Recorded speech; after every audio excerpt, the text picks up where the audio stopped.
1944 года было создано, образовано Управление Министерства внутренних дел России по Брянской области. Сегодня мы отмечаем 80-летнюю дату.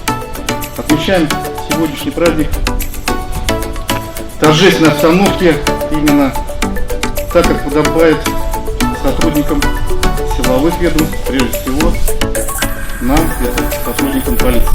На нашем мероприятии присутствуют семьи, наше молодое поколение. Возможно, в свое время, в будущем, ваши дети также станут преемниками нашей профессии.